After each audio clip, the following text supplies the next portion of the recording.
Hello student. अब जैसे ये पेड़ था, बहुत विचित्र था, अनोखा था, और वो छींक छींक कर जैसे परेशान हो गया था, और उसके आजू बाजू में बहुत कचरा और गंदगी भी हो गई थी, और वो अपना दुख किसी को भी बता नहीं सक रहा था। ऐसी उस पर परिस्थिति आ गई थी। परिस्थिति आने के बाद वो जैसे अपनी दयनीय अवस्था से अब अपनी दयनीय अवस्था किसे बताए। परंतु पहले ऐसा नहीं था। यानी ये वृक्ष पहले कैसा था, ऐसा नहीं था। यानी उसके आजू बाजू में इतनी गंदगी, इतना कचरा नहीं था। वो स्वच्छ था और उसकी तबीयत भी बहुत अच्छी थी। यह वृक्ष हरा भरा था, स्वस्थ था। इस पर पशु पक्षियों, गिलहरियों और अन्य जीवों का बसेरा था। वृक्ष कैसा था, पहले ऐसा नहीं था। सबसे पहले और देखा जाए तो वो हरा भरा था, स्वस्थ था, और इस पर सभी पशु पक्षी जैसे सभी जीव, जैसे पशु पक्षी, गिलहरियाँ, अन्य जीव भी यहाँ पे जैसे उनका भी बसेरा था। वो भी सब यहाँ पे आते थे। ऐसे ये वृक्ष था। पक्षी चहचहाते थे, गाते थे।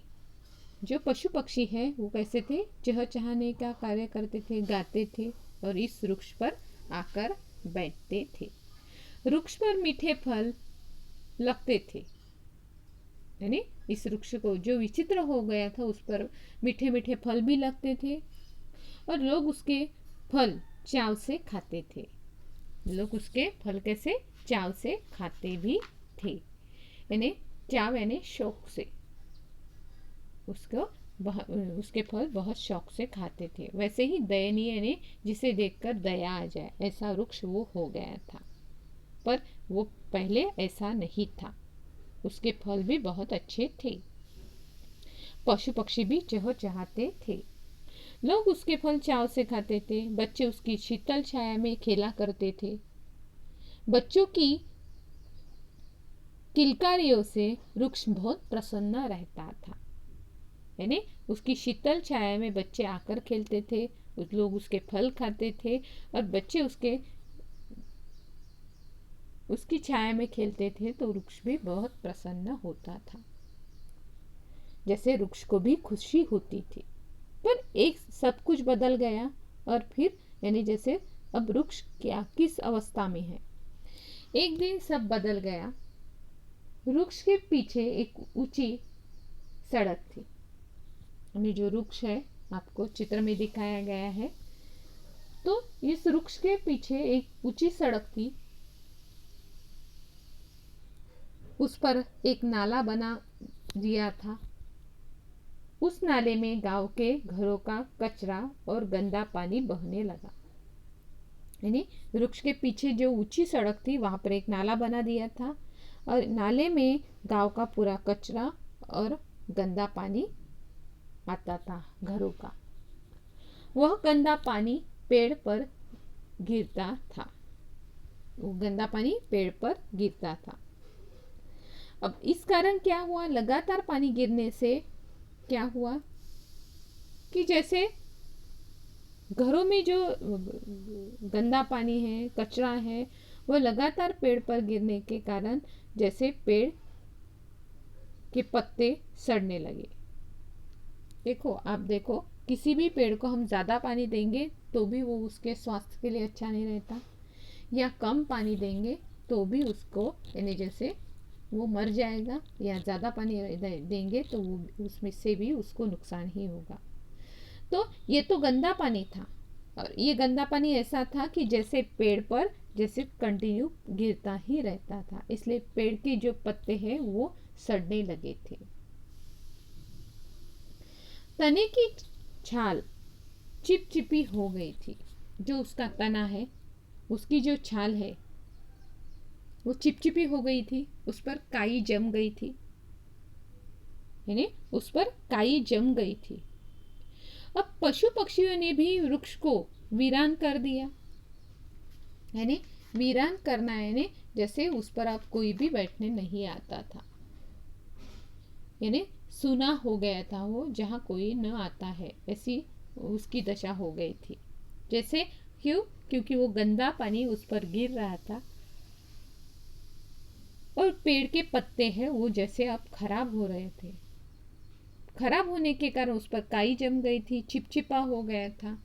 साथ में पशु पक्षी भी अब जैसे उस पर आने और घोंसला बनाने के लिए नहीं आ रहे थे। अब वो वीरान हो गया था, सूना हो गया था। बच्चे खेलने भी नहीं आते थे। जैसे उसे बच्चे खेलने आते थे तो वो उसे बहुत प्रसन्नता होती थी, पर अब उसे उसके पास कोई भी नहीं आता था। देखो, जब उसकी ज़रूरत थी तो उसके पास सब आते थे, पर जब उसे किसी की ज़रूरत थी तो जैसे पशु पक्षियों से लेकर मनुष्य से लेकर कोई भी उसके पास नहीं आ रहा था। ये किस कारण? प्रदूषण के कारण, कचरा और गंदगी के कारण उसका स्वास्थ्य खराब हो गया था।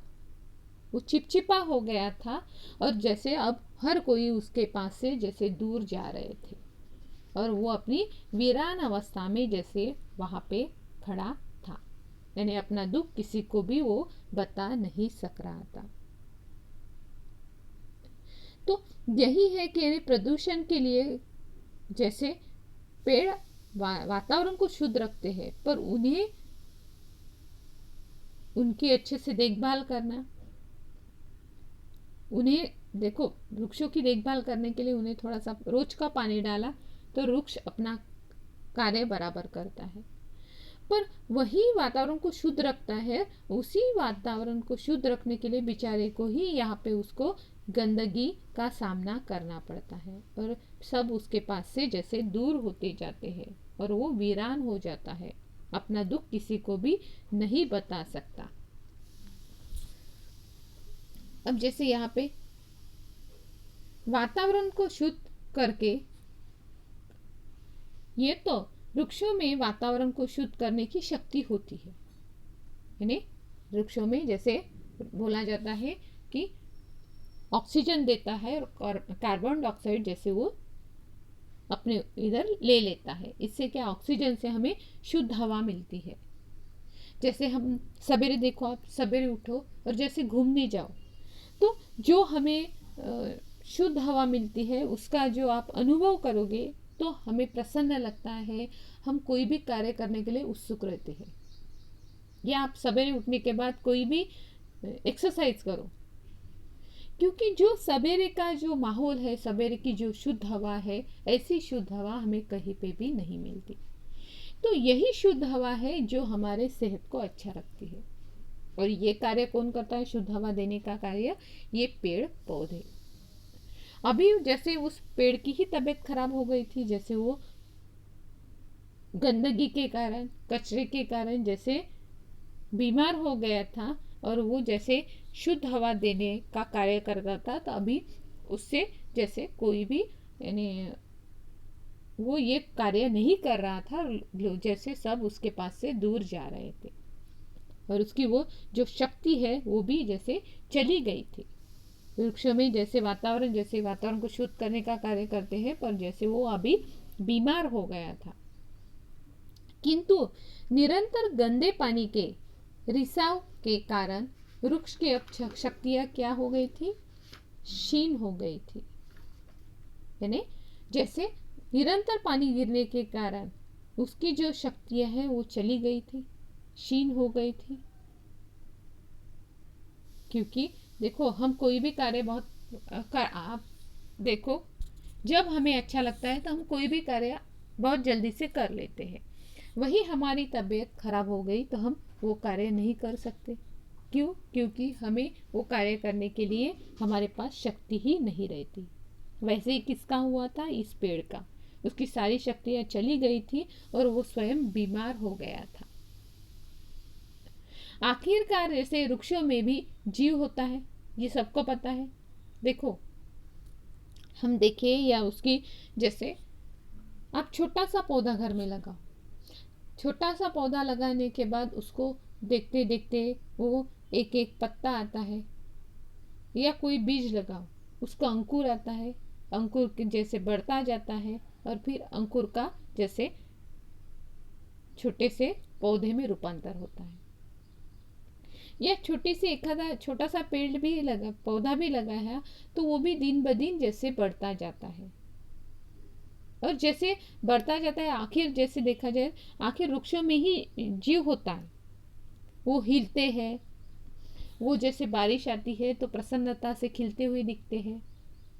देखो, जब बारिश आती है, बारिश का पानी आता है, तो पेड़ पौधे हमें, हमारी देखने की नज़र वो वैसी चाहिए कि आप पेड़ पौधों को देख रहे हो तो वो किस तरह खिलते हैं, क्योंकि उनमें भी जीव होता है, इसलिए वो हरे भरे दिखाई देते हैं, इसलिए वो हमें फूल देते हैं, फल देते हैं। सिर्फ इतना है कि वो हमारे से बात नहीं कर सकते, पर जैसे कवि या लेखक उन्हें बहुत अच्छे से, यानी जैसे कल्पना करते हैं, तो हम भी कल्पना कर सकते हैं कि वृक्ष कब प्रसन्न हुआ, कब खुश हुआ। तो ऐसे ही अब इस वृक्ष में जीवन, जैसे वृक्ष हमें जीवन देते हैं, उन्हें कभी कभी सुख दुख का एहसास भी होता है, यानी इन पेड़ पौधों को सुख दुख का एहसास भी होता है।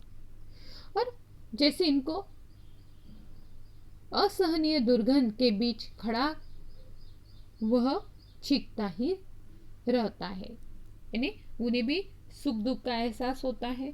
और ये पेड़ ऐसे जगह पे खड़ा था कि वो हमेशा चीखता ही रहता था, क्योंकि बहुत ज़्यादा दुर्गंध थी, और दुर्गंध के लिए प्रदूषण सबसे बड़ा, जैसे यहाँ पे जैसे कचरा, गंदगी, यही सबसे बड़ा कारण था। और वो चीखने के कारण उसकी हालत खराब हो गई थी।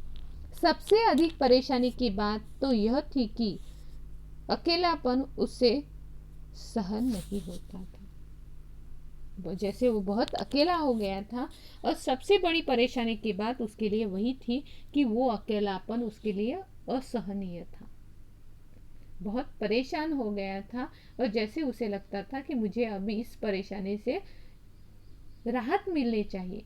वो अकेलापन जैसे महसूस कर रहा था, अपना दुख वो किसी को भी बता नहीं सक रहा था।